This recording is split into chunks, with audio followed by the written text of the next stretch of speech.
Welcome, ladies and gentlemen, to the Monday Night Pod Down. We're back with another week of 8 to the K's Wrestle Talk. Of course, you're with the world's greatest pod team. It's Carl E. Haas and, of course, Anton Benjamin. Amazing. I think that works, Carl. I think that works. I'm loving that. Yeah, I'll give you that. I'll try these. I'm trying to, it's getting harder each week, I'll be honest. But anyway, Carl, good evening, sir. How are you? Well, I'm good, and big hello to everyone sitting at home, hopefully as uncomfortable as you possibly can be. I want you to listen to me. I want you to digest this. Before we leave this episode in 3 hours, there's a lot of things we want to get off our chests. Those other podcasts, we don't hate you. We don't even dislike you. We do like you a hell of a lot more than most people. We just hate the idea that you're the best, because you're not. We're the best. We're the best in the world. Pipe bomb. It's getting harder each week. It's getting harder each week. What a brilliant one to go with. Classic pipe bomb. It kind of landed quite nicely there with the world's greatest pod team, and then same with the best in the world. Didn't even plan it, but I assume, is this, given that you just dropped a pipe bomb, is this going to be the start of the summer of Carl? Well, that is. I'm just waiting for Kevin Nash to call me up and tear his quad. I thought this guy was dead. LOL. Just to break the fourth wall. Hi, Colt Cabana. Love it. Right, so as always, guys, we have another fun-filled week of wrestling. And to be fair, a better week than some we've had, especially recently. Even SmackDown, I'm not that upset with this week. You'll be pleased to hear. Okay. Carl has some differing opinion. So we'll be going through the Ringside report shortly. But before we do, our unique segment of the week, we've decided to talk about the worst WWE champions of all time. Now, this is going to be a fun one, and this might be a little bit polarizing as well, because I want to be clear on something before we even get to seg 3, or the unique seg, because it's no longer in position number 3. Some of these I've picked not because of the win or because of the likability of that person. It's because of that particular championship run that makes it. So it's that isolated. So saying they're not the worst champion ever. If they won it again or have won it again, I'm only talking about that time. Do you know what I mean? And I think, is that fair to say with yourself, Carl? Yes, absolutely. There's a couple of guys on here who I actually think are fantastic, but their title reigns were just awful. So there's a bit of a mix in terms of. But a fun one, and to be honest, it'd be interesting to get your opinion on a couple. I'm certainly offer my opinion on yours, Carl, but I'd love to get you being the current wrestling historian until we find a suitable replacement. I'd be interested to get your take on my opinions, because I know some of them a lot of people would disagree with, but I feel justified in me reasoning. So it'd be a fun. I'm looking forward to it.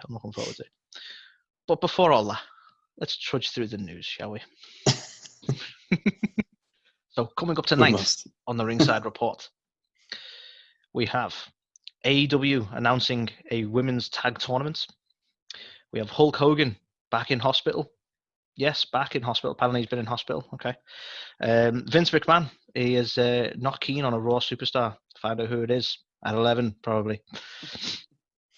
We have two actual WWE superstars joining the WWE creative team.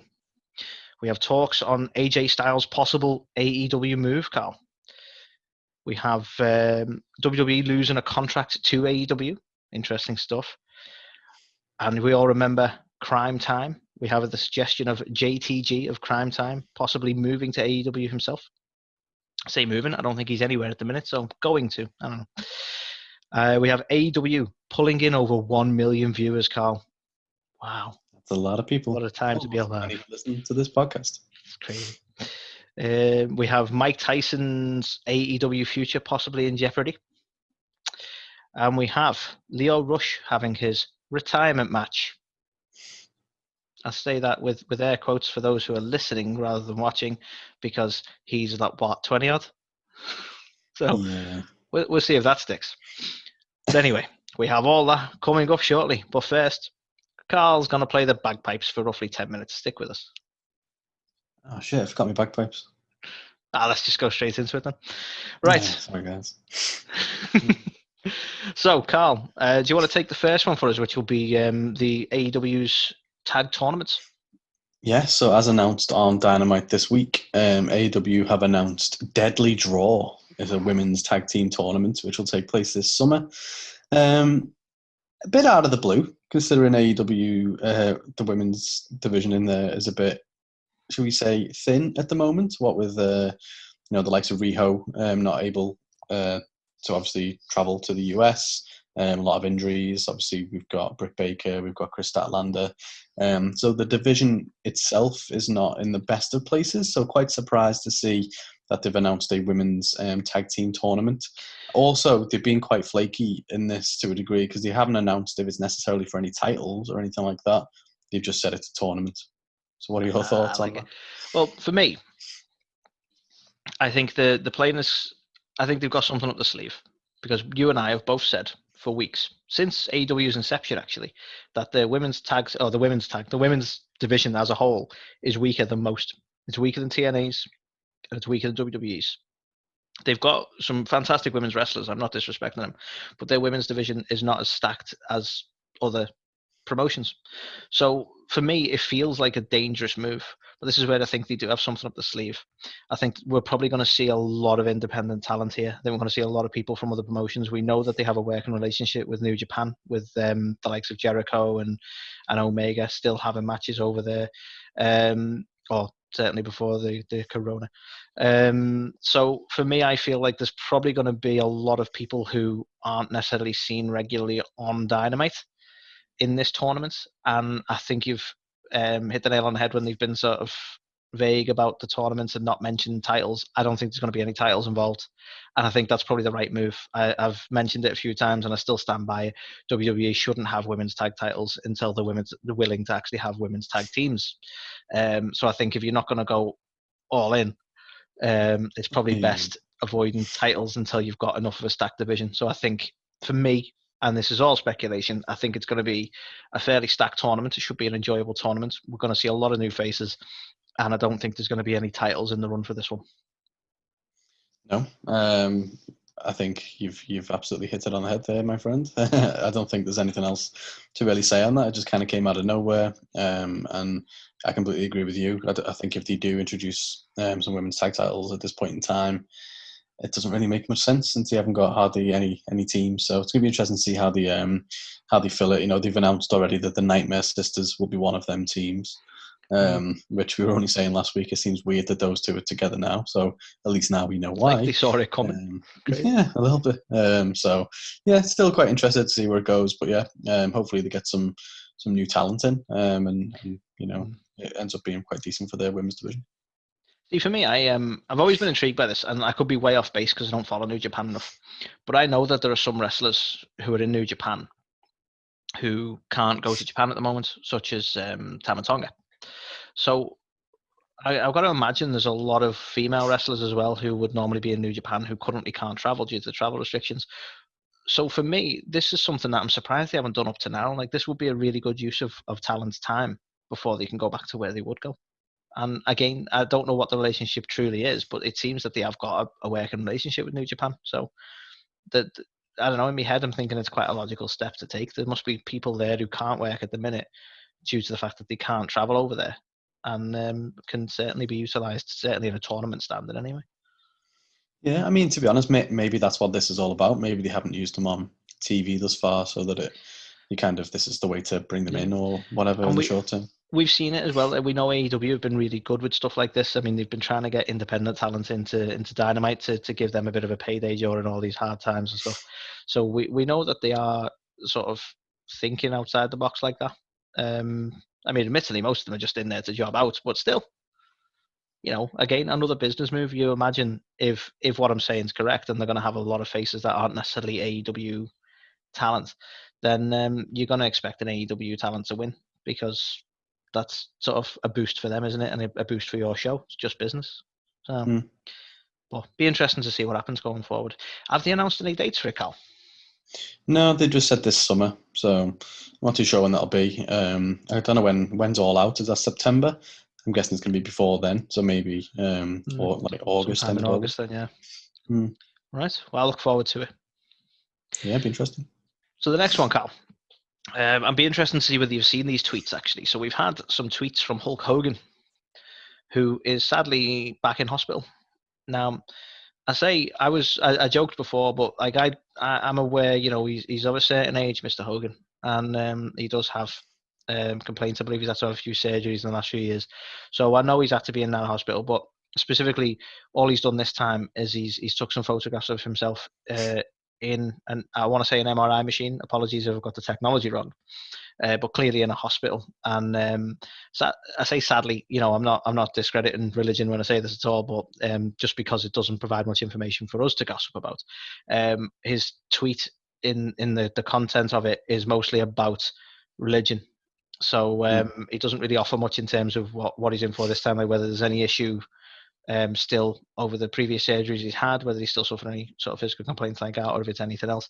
And I certainly hope it's nothing too serious and he's on the mend pretty quick. But yeah, quite a cryptic, and again, I'm not discrediting religion at all, but almost a strange tweet as well. Did you see the tweet, Carl? Did you see what he sort of referred to? Yeah, I think he brought up something he posted previously, but then saying it was like never more relevant to something than it is today, or something like that. Is that the tweet? Yeah, but it was the content of it that it was talking about. Essentially, like he's suggesting like that the coronavirus is an act from God, which I'm sure some people may believe. And it's like, if you start worshipping sports, then stadiums will be shut down and so on like that. Yeah. Suggesting that it's all like acts of God as to why everything's been shut down. And I mean, obviously we don't know what the true origin of the coronavirus is at this point. Not to speculate and go all tinfoil hat with it and say China made the virus or whatever, but it is very heavily sort of doomsday apocalypse kind of talk. Do you know what I mean? So yeah, almost unusual in a way, let's say. I know people are entitled to the beliefs, and I'm not knocking them for that, but it's very cryptic and very, very unusual for a man who usually just comes out and says "brother" a few hundred times. Well, exactly. Yeah, I don't know. I mean, to be fair, I didn't know he was in hospital in the first place, let alone going back in. So, obviously, if he's going under an MRI, then hopefully it's nothing kind of too serious. Hopefully he'll be, back on the mend pretty soon. But yeah, interesting. But speedy recovery, Hulkster. That's it. Get well soon, brother. Okay, so the next one on the list for this week. So apparently, Vince McMahon is not hot on a current Raw star. Oh, Carl, before you mention who this Raw star is, can I just say, I have nothing but respect for Vince McMahon. He is a wise, intelligent man who makes a lot of incredibly good calls, and I have never once said a bad thing about him. And I'm sure whatever he's got to say right now, I totally 100% agree with, because why would you disagree with Vince McMahon? Oh, okay, absolutely. Nice way to set that up. Look, I feel like every week we find out like someone is Vince has given up on someone or doesn't care about someone. This week, that somebody is Aleister Black. So by all accounts, he was very much a Paul Heyman guy when Heyman was there, and he's the one who's been kind of advocating for him. No pun intended with him being the advocate for Brock Lesnar. I mean, that'd be a step down, wouldn't it? Going from being an advocate to Brock Lesnar to an advocate for fucking Aleister Black. I think Aleister Black needs a fucking translator more than an advocate. Like, I know he's rambled on, but let me explain what he means. He just needs a hug, that guy. He's fucking emo as fuck, isn't he? But no, so apparently Vince has now decided that he's not that over on Aleister. So it was very much a Paul Heyman thing, and now that he has focusing more on his in-ring career, then Vince has basically gone, well, do you know what, Aleister, you shit, so fuck you. Which is interesting, considering the role he kind of had on Raw this week, which we'll come on to in the results. But yeah, I don't know. I've said a few times, Aleister Black, I'm not big on the guy, to be honest. I don't really see what people saw in him. I mean, I'm purely speaking from your and my perspective, so I could be totally wrong on this. But what surprised me with this was that the news articles actually referred to it as Aleister Black being a fan favourite. And I'm like, is he? Like, am I that out of touch? Am I like Vince? Because I don't get it. I honestly don't get it. And we've mentioned this a couple of times that neither of us are a fan. And again, never anything personal against the person. I'm sure he's a lovely guy. But I don't get the character. I don't get the rambling nonsense. It didn't work with Bray when he was the swampy Bray. Doesn't work now. I struggle to get behind him. He just comes out and says a lot of nonsense. He has no real direction. It's just I'm very surprised if he is a fan favorite. I mean, unless they're talking about the fans that have been hired to specifically stand in the audience and cheer when told to. Well, for whatever reason, I know that there are a lot of people who seem to, think quite highly of him or think he is going to be something. But I don't know. Look, I've never really understood the gimmick. Is he a vampire? Is he, why does he rise from a coffin? Doesn't make any sense. Honestly, I think the only reason he's getting cheers from the audience is that people are going, who his girlfriend is, and when they find out, they're like, "Look at it, well done, wow." Yeah, well done, man. Fucking hell. I mean, yeah, fair play. When you were saying nothing personal, I was thinking I've got a couple of personal gripes with him, the bastard. But no, yeah, so strange one. But obviously, when we get onto the talking about the Raw results this week, he was featured quite prominently. So interesting, but yeah, let's see how it pans out for him. I know, yeah, certainly. And you really never know with Vince, do you? Like, this is this week, guys. And I totally respect Vince and everything he's got to say about everything. But yeah, you never know. You never know. He might change his mind next week because Alistair did something nice, like brought him a coffee or something. Well, I believe in this article as well what it was, the reason why he's fell out of favour. Vince still believes there's something missing with Alistair Black. And I'm like, well, yeah, a fucking personality. But that's what it is. So, maybe he's onto something. But I believe the article also said he feels quite similarly about Cesaro, which is a bit of a shame, really, because I do quite like Cesaro, but maybe it is just that personality aspect of it. Obviously, it's entertainment, isn't it? So, I think the thing that's missing with Cesaro is opportunity. Because there's been a couple of times now, and I don't know why it keeps cropping up. There's been a couple of times I've seen on Twitter now where they're referencing the fact that, I'll give this man a shot at the title, give this man an opportunity at the title, and he's never had a title shot. And it's like, yeah, that's a fair point. Especially right now. Why not just take the risk right now? Well, exactly. And I mean, he'd be a more legitimate opponent for Braun than a lot of people there. So why not? Why not give him the opportunity? I want to see Drew versus Cesaro. I think that'd be an absolute banger, if I'm honest. But yeah. But if you're not looking at doing anything other than giving him to Braun as fodder for SmackDown, give him the title run, see how people get behind it as a feud. Just test the waters, dip your toe in. Okay, doesn't matter. And by all accounts, he's very well liked by the other wrestlers in the locker room as well. So if only, I don't know, some of them could get involved in creative and maybe. It's funny. Well. It's funny you say that, Carl, because it's been reported recently that two WWE superstars are now joining the creative team. Now, that's not to say that they're not going to be in-ring stars. One of them maybe, actually. But yeah, apparently both Edge and Daniel Bryan are having more involvement in the creative elements of WWE and being more involved with the creative team. So, Daniel Bryan is one for reckon that he is he's about building new talent. He's hung around with Drew Gulak for a little bit, so but it could be an interesting step and could be potentially the change we need. I mean, regardless of what people think or what Vince thought, Pritchard needs support, and to be honest, the creative team needs something. Mm-hmm. We've seen, and I still maintain, when one show's good, the other one suffers at the moment. I mentioned it last week when SmackDown was piss poor compared to Raw, or was it the other way around? Either way, we've had a really bad Raw and a really bad SmackDown at the detriment of each other. And maybe this sort of involvement from people who are in the business and understand the business, maybe more than some writers, with all due respect. I know a lot of don't get me wrong, I know a lot of the backstage talent have been involved in wrestling for a long time and have been in-ring competitors as well, but I feel like the writing team is very lacking at the minute in terms of that creative element.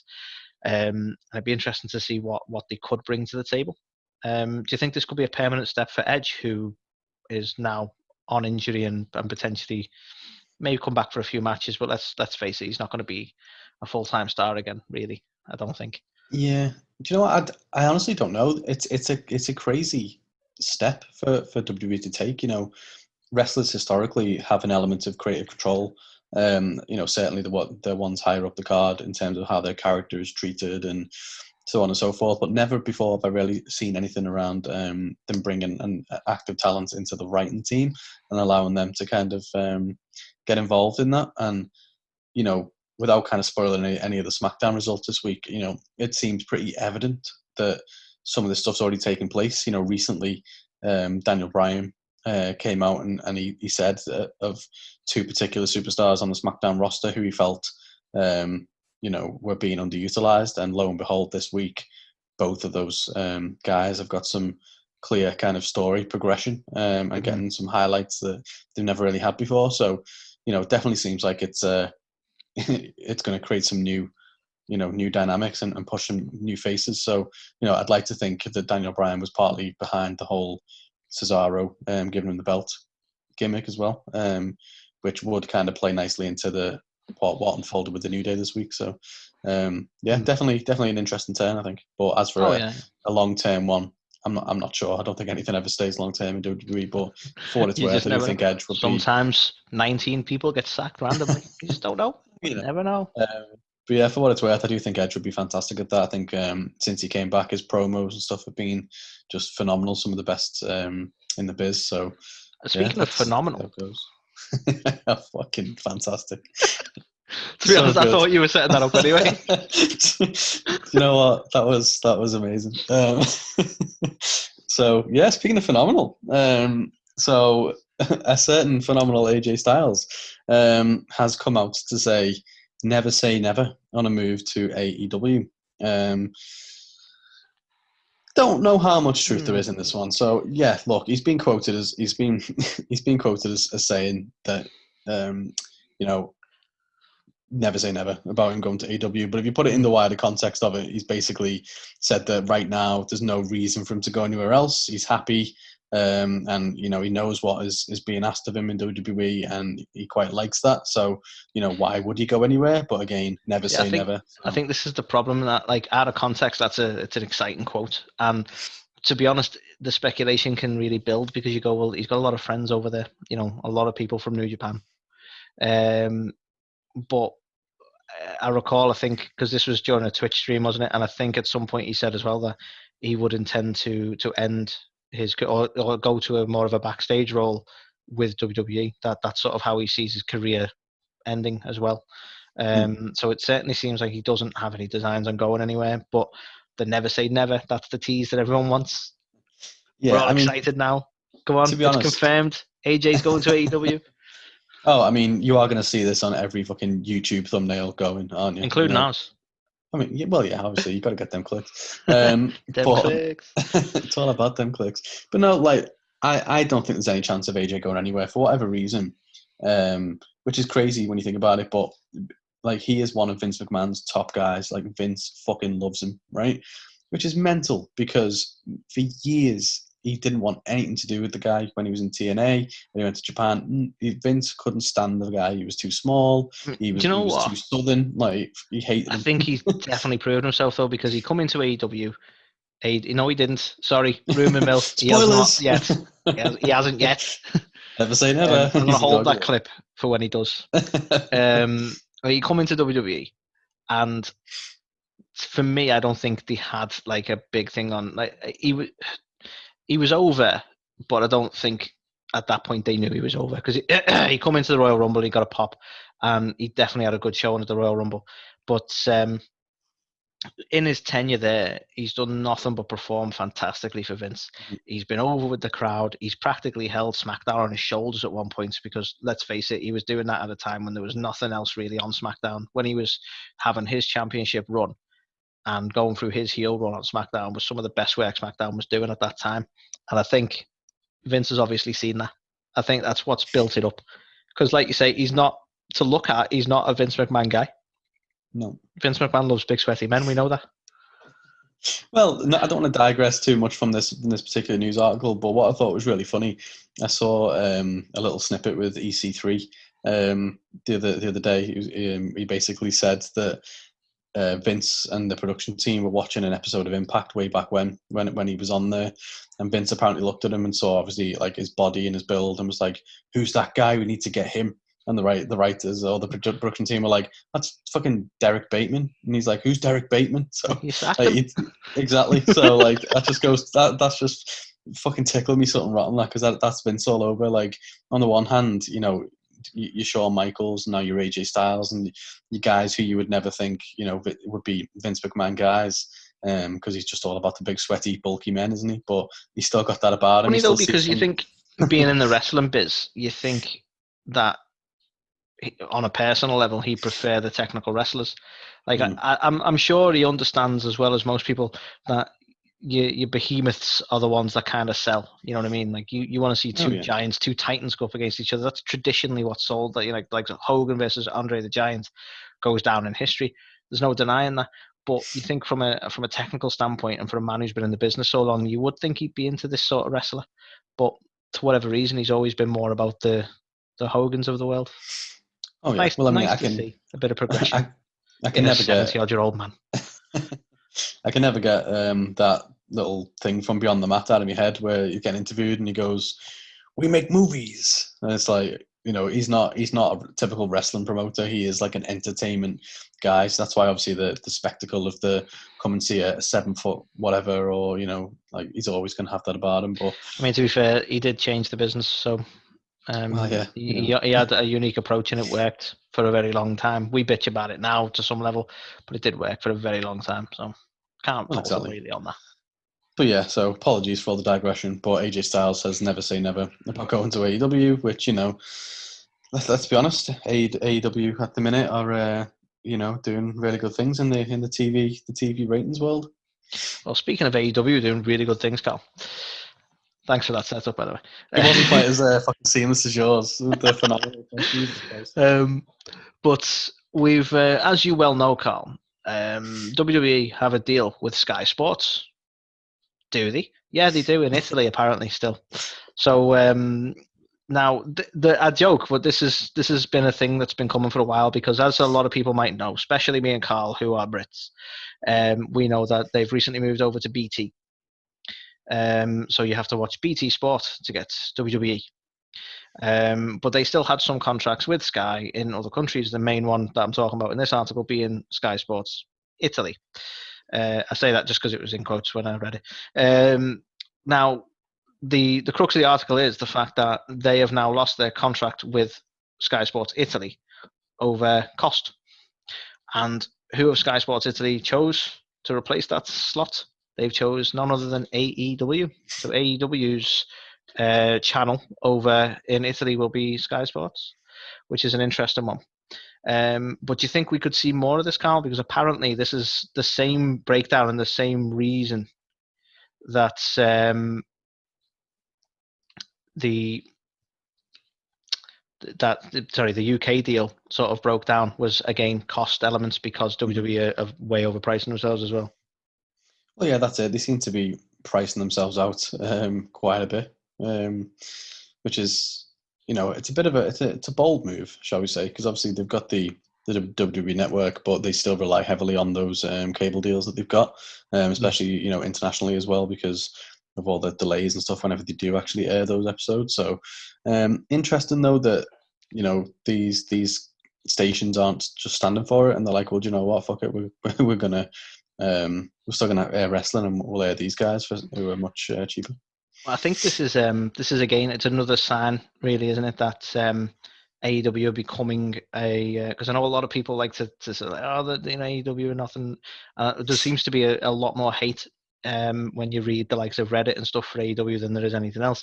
But you can't argue that they are becoming a more legitimate threat.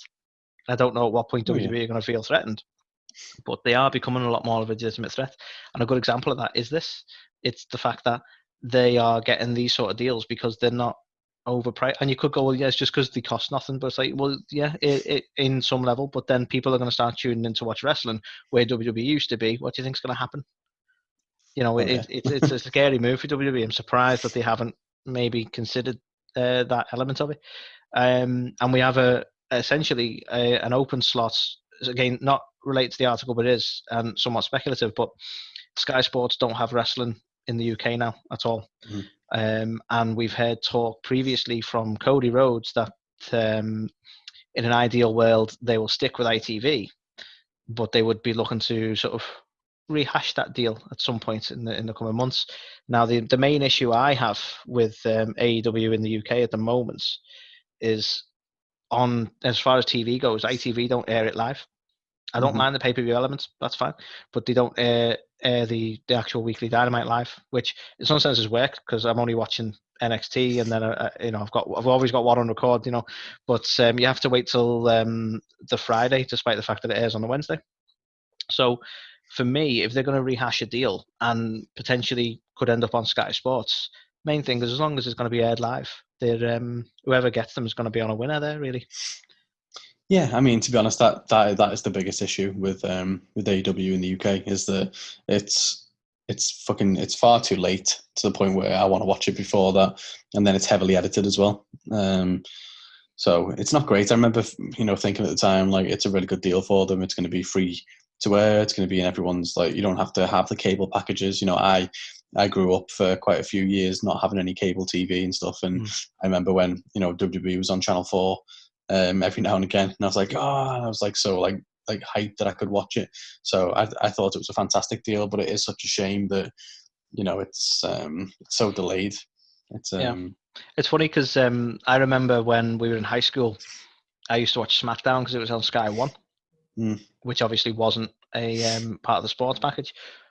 So I never used to be able to watch Raw for it was almost a similar reason. Although we had the cable channels, it wasn't, the sports package was a separate thing. So I used to watch SmackDown every Saturday, but I wasn't able to watch Raw because we never paid for the sports. Yeah, it's mad, isn't it? Interesting. Yeah. Well, the next one. Well, yo, Papa 40 and check your rollies. It's JTG potentially going to AEW. Nice. Makes up for the lack of segue that way. Yeah, so again, I mean, this one's probably a bit of a reach as well, but it looks like a fan had made a poster or like a match card graphic of JTG. Looks good as well, doesn't it? It's a good looking match card graphic. Pretty sick, to be fair. But yeah, so they've made this graphic of JTG going up against Cody for the TNT title. As we know, there's tends to be a lot of surprise debuts and stuff like that of people going up against Cody for that belt. So quite an interesting one. But basically, JTG is obviously seeing that graphic that the fan had made, and then he's basically put like, "Oh, interesting, don't you love fan art?" and then typed Cody Rhodes in it. And do you know what Cody Rhodes said? Absolutely fucking nothing. So I don't think it's happening. Thanks, Cody. But unless he's quietly rang JTG and said it's meant to be a surprise, dickhead. Yeah, maybe. I don't know. No, part of me, I know it's a reach, and I know it was a fan made thing, but part of me wonders, because like, I don't know, like with everything that happened with Shad, and it was incredibly tragic and all that, but I don't know. I almost feel like he might want to sort of come back and pay homage to his former tag team partner in some way. Do you know what I mean? Like represent Crime Time for him or something like that. I could honestly see him having another run in wrestling. It doesn't necessarily mean it's AEW, but I could see him having another run in wrestling now. Assuming he's not doing any indies, but certainly on a bigger promotion. And that is a reach, yes. But I don't know. I'm quietly hopeful that he's going to sign somewhere. Yeah, I mean, by all accounts, him and Shad were still teaming up, as recently as like February, March time on a few indie shows and stuff. So I think he was somewhat active in the industry. Obviously, he's with the death of his tag team partner, I don't think he's been back since. So maybe we'll get that itch to avenge him and come back in some capacity to AEW. I'm not too sure. I could potentially see it in like NXT or something, to be fair. See, for me, the reason I think it's more likely AEW is more along the lines of it's AEW don't really mind you being casual. Like they've had, I believe FTR still aren't actually contracted. Whereas if you went to NXT, they'd have had to have signed like a 5-year deal or something.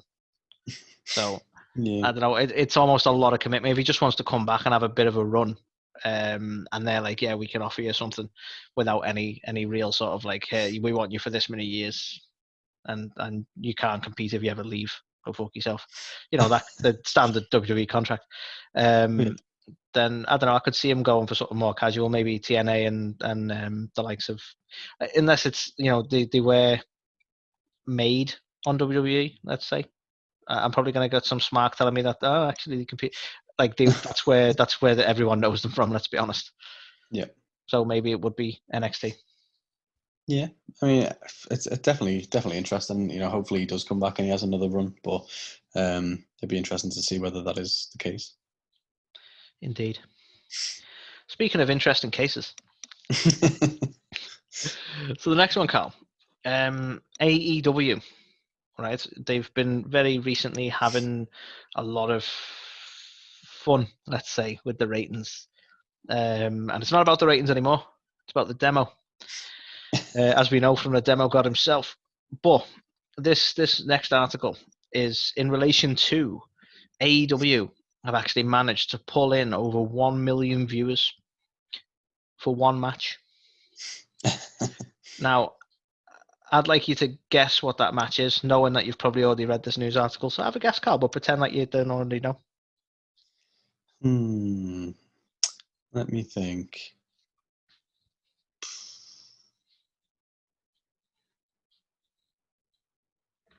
I already know the answer.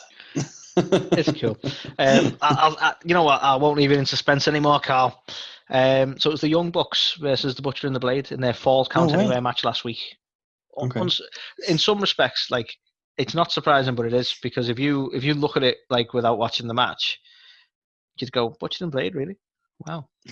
But it was a hell of a match. And apparently, and I don't know how they measure these things in all honesty, but it was the end of the match that garnered that many viewers. So they were around 800,000, but as the match progressed and as we got towards the end of the close of the show, they reached up to 1 million, which is I think the first time you've hit those numbers, and something that just totally hits NXT right out of the park, really, in that sense. But do you think this could be a sign of times to come? Do you think this could be a sign that the war is won? Hey, I almost rhymed that, I like it. I don't know, potentially. I think for whatever reason, people are just channel surfers. Like they don't have the attention span to watch a certain show for 2 hours at a time. So they're probably just like flicking. Oh yeah, I'll flick back and see what's going on there. No, that's shit. I'll flick to something else. So I think for whatever reason, when everyone flicked to, they see the Young Bucks and the Butcher and the Blade, and they kind of street fight, if you want to call it that, whatever it was, fucking backstage fight. For whatever reason, it just seemed to captivate more people to the point where a lot more people stayed. See, what I find interesting, and I'm not knocking the match by any means, but this isn't the first time AEW has had this sort of spectacle. I mean, we've had the Stadium Stampede and all sorts where you'd expect these kind of viewer numbers, but this is apparently the first time they've hit 1 million. So I find it interesting that it just seems to have, like you say, just seems to have hit the right tone with the audience.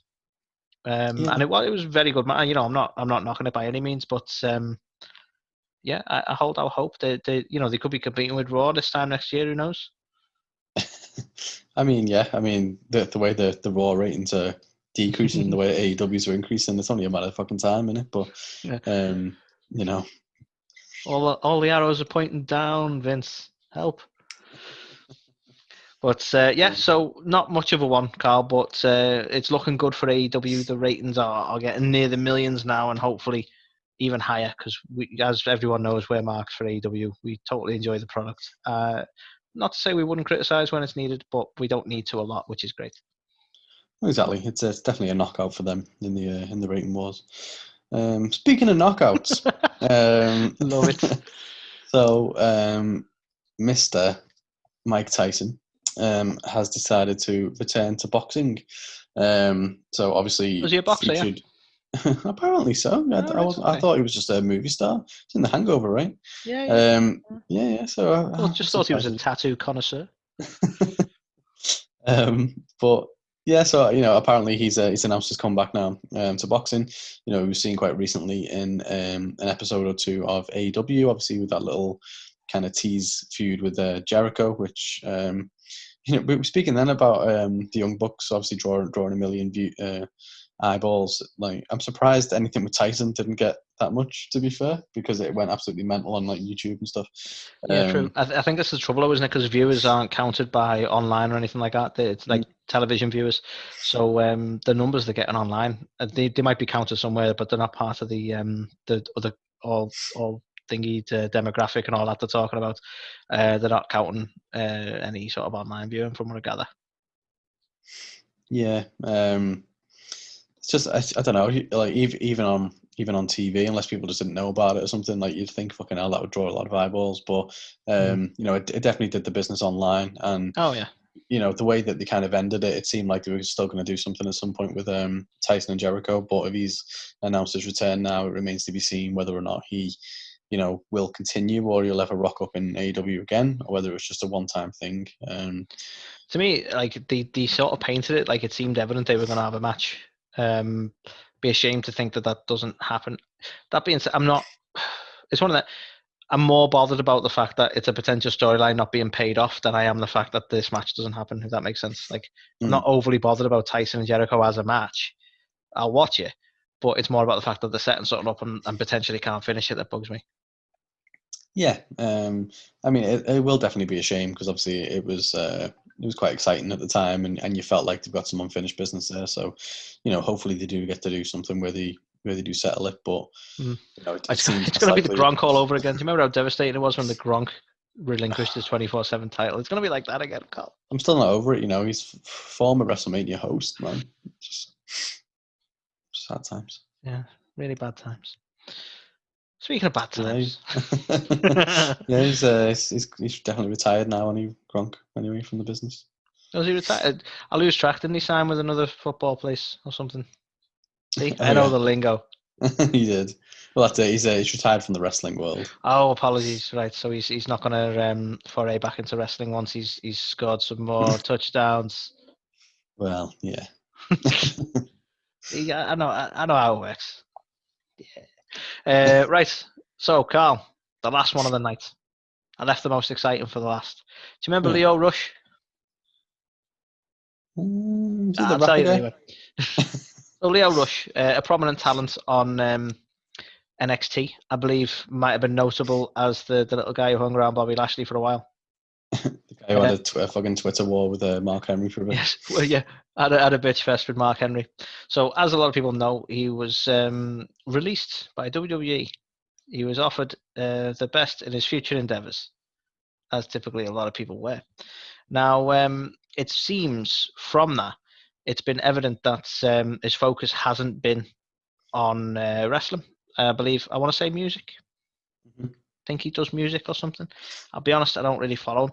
But he's decided, interestingly, to have a farewell match, if you will. I want to call it a farewell match because I think he's way too young to retire. I don't think this will be last time in wrestling. I think it's like a CM Punk kind of deal where he's like, I'm going to take a break and then tease it forever. But he is now having, or had, apologies, he's had this match with an independent company, GCW. I don't know if you've heard of them, Carl. But regardless of whether you've heard of the independent company, he had the match with Joey Janela of AEW. And this, again, both really very good wrestlers. Joey Janela's not had a lot of airtime on AEW as far as I'm concerned, so you don't really get to see a lot of them in the ring, but they're both very good wrestlers. But yet this is Leo Rush saying goodbye to the wrestling industry. So I don't know what you think of that, Carl, or what your thoughts of Leo in WWE, because I'll be honest, I feel like he was more notable for arguing with people than he was wrestling. Sadly, it seemed to be a lot more animosity over social media and certain arguments he's had with certain legends who will remain unnamed, rather than his actual, like, if you go, oh, do you remember that incredible match with Leo Rush? No, I don't. Yeah, absolutely the same. I don't remember any of his in-ring work or any of his time on WWE telly. I remember, his little Twitter wars and his, bitching and moaning and, stuff like that. But yeah, so, fair play to the guy. Hopefully his music takes off and he goes and does that. That's what he wants to do. Yeah. It's a shame in some senses because I gather that Triple H was keen on him at one point, and he does have a lot of potential. And forgive me if I'm speaking out of turn, but because I know a lot of people might be on his side, but maybe when he matures a bit and gets over himself, he'll come back to the wrestling biz. I don't know. But looking at the way, the pettiness that they were getting with some of the arguments he was having with Mark Henry, and don't get me wrong, Mark was just as in the wrong as well. But I don't know. It's that kind of thing. You go, well, yeah. Well, hopefully, we you never know. If he does come back to the wrestling game, it might be with a different mindset. Let's say. And that, as short as it was and as fun as it was the Ringside Report. This week's episode is brought to you by Floriday.co.uk, where you can get all the latest news about Florida, Disney, and Universal Studios, as well as valuable tips and touring plans to get the most out of your Florida holiday. That's Floriday.co.uk, the sunshine state of mind. Hey guys, Santino Marella here. And if you're like me, you're sitting home during the quarantines. These are the times of quarantine. Well, I discovered a Wrestle Talk podcast called A to the K. It's changed my life. Now I don't want to go back to work. I just want to sit home in the quarantines and listen to Carl and Anthony. They are the best. Together, they're even better. So listen, A to the K. Wrestle Talk podcast. Check it out. Change your life. You'll be thanking me later.